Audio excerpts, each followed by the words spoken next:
সময় তত্ত্বাবধায়ক ছিলেন, এমন একজন মানুষ শহীদ হলো, ইন্তেকাল হলো, না 18 মাসের সরকার, কত মাসের সরকার? 18 মাসের সরকার না তারা বিচার করলো। বর্তমান নতুন সরকার যারা আছে, আমি আশাবাদ ব্যক্ত করছি, যেহেতু এই নতুন সরকার 212 জন নিয়ে বা 200 কম বেশি যাই নিয়ে সরকার গঠন করেছেন, অন্য কোনো শবে বরাত মানেন, কথা বলে না। অন্য কিন্তু ঈদে মিলাদুন্নবী সাল্লাল্লাহু আলাইহি ওয়াসাল্লাম মানেন। বর্তমান প্রধানমন্ত্রী লন্ডনে থেকেও তিনি ঈদে মিলাদুন্নবী সাল্লাল্লাহু আলাইহি ওয়াসাল্লাম পালন করেছেন। উনি শবে বরাত মানেন, উনি লাইলাতুল কদর মানেন।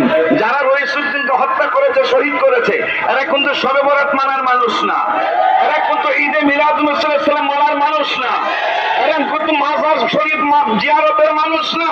কিন্তু আপনি যিনি প্রধানমন্ত্রী হয়েছেন, আপনার বাবা মার দোয়ায়, লক্ষ লক্ষ কোটি কোটি মানুষের দোয়ায় আপনি কিন্তু মাজার শরীফ জিয়ারত করে নির্বাচনী প্রচারণা শুরু করেছেন।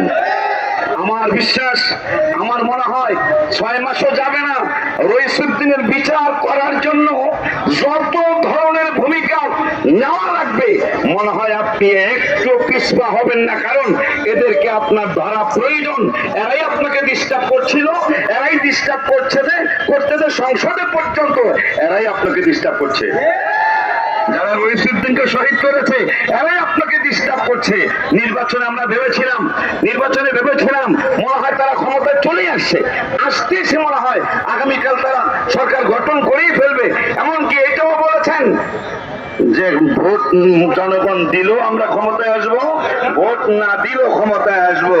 কিন্তু নির্বাচনের পরের দিন আমি গজল লিখলাম, এক কলি বলে আমি শেষ করছি, বেয়াদবি ভালো না, আল্লাহ তাআলা সহে না।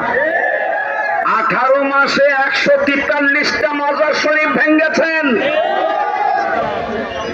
আমি 18 বছরে 143টা মাজার ভাঙতে শুনি